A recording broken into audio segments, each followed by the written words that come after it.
I am so honored to be with all of you today. I also want to thank Secretary Albright for her lifetime of service and for the opportunity to join this inspiring event.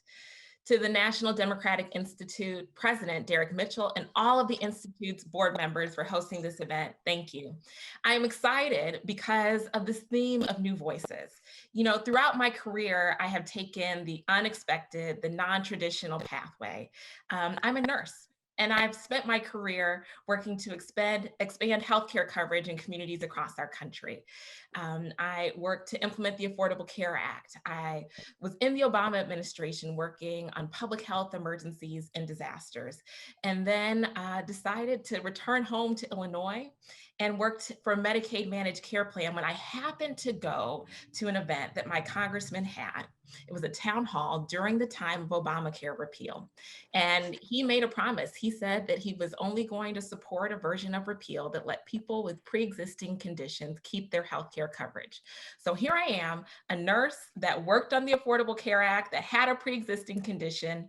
Listening to him, I believed him because it was personal. And then he broke his word 2 weeks later, voting for a bill that did the exact opposite. I got really upset and decided, you know what, it's on, I'm running. And when I think about just that decision, having the courage, the boldness to say, we deserve better, and to imagine myself holding that seat.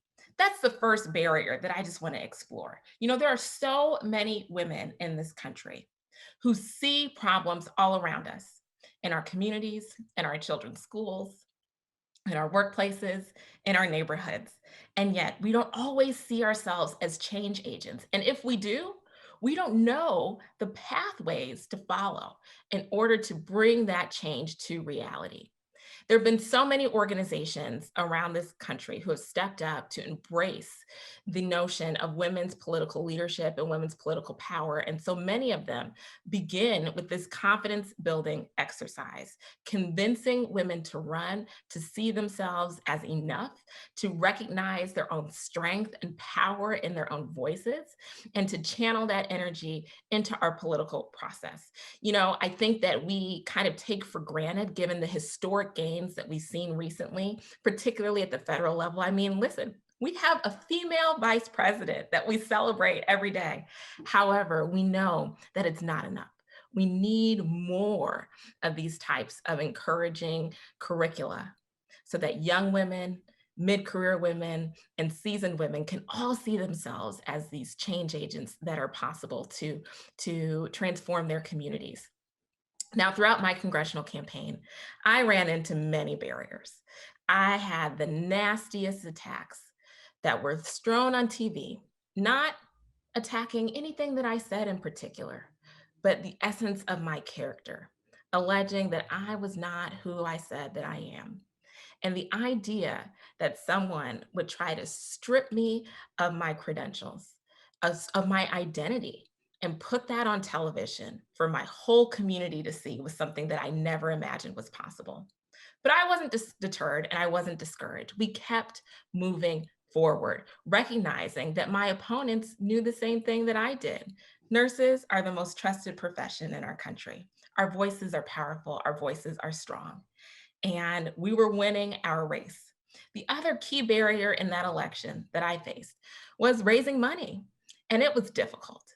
But I think that as our politics and our political system continues to transform and we are speaking openly about the role of money in our politics, it gives me hope that as we continue to move forward as a country, we can have a political system that it's not being left to the wealthy and the well-connected to represent their communities, but that someone like me, an average, ordinary, middle-class American, could have an opportunity to get herself on the ballot, earn the support of her community, and get elected to the United States House of Representatives.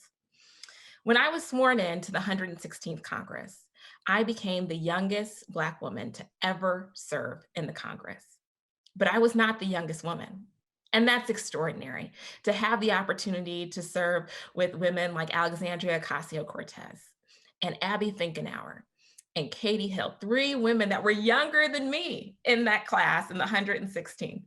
And we together were able to lift up the voices of millennial women, Gen Z women, voices that had never before been heard in the Congress, and drive forward change. Now, in this 117th Congress, I am so excited that we have young women on the other side of the aisle who are also boldly speaking out about the issues that are important to them and their communities. This idea of women's leadership cannot be a partisan issue, and I'm excited about our collective legislative achievements.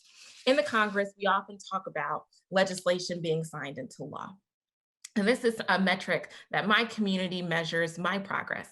And I think that as we work together to pass key legislation that not only helps our communities, but advances causes important to women and families, now is when our leadership and our voices are necessary more than ever. I'm excited about the President's American Rescue Plan, which is responsive to so many economic needs that we're seeing in our communities, centering an opportunity to drive progress for women who have been disproportionately impacted by this pandemic. I want to thank you and thank NDI for highlighting the powerful voices of new leaders. My friend Stacey Abrams is a transformative leader, and I'm so excited to hear her reflections later on in the program. Thank you for all that you do for driving change around the world and here in the United States. I look forward to the program that lies ahead. Thank you.